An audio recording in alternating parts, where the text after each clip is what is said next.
Make in India अभियान अब भारत देश चला रही है, जिसका मकसद देश का बड़ा मैन्युफैक्चरिंग हब बनना है।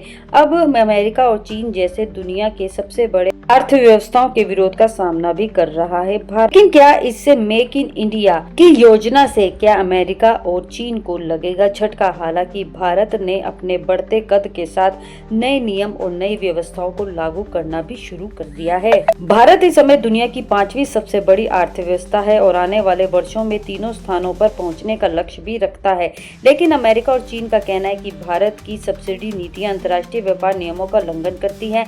इस विवाद के केंद्र में भारत की प्रोडक्शन लिंक्ड इंसेंटिव योजना है, जिसे 2020 में मोदी सरकार ने शुरू किया था। इस योजना का मकसद घरेलू मैन्युफैक्चरिंग को मजबूत करना है। यह योजना इलेक्ट्रॉनिक, फार्म, सोलर उपकरण और मेडिकल डिवाइस सहित 14 क्षेत्रों में लागू है और इसके लिए कुल 1.51 लाख करोड़ यानी कि 21 अरब डॉलर का प्रावधान है। लेकिन अमेरिका और चीन जैसे व्यापारिक साझेदारों का कहना है कि इन प्रोत्साहनों से भारतीय कंपनियों को विदेशी कंपनियों पर अनुचित बढ़त मिलती है। इसी बीच विश्व व्यापार संगठन के विवाद निपटान निकाय के चीन की शिकायत पर एक पैनल बनाने का फैसला भी लिया गया है। चीन का आरोप है कि भारत की ऑटोमोबाइल और नवीकरण ऊर्जा क्षेत्र को प्रोत्साहन योजना घरेलू उत्पादकों को बढ़ावा देती है और आयातित सम्मान को नुकसान पहुंचाती है। आपको ये भी बता दें कि WTO की प्रक्रिया के तहत पहले दोनों देशों के बीच बातचीत हुई थी, लेकिन समाधान नहीं निकल सका।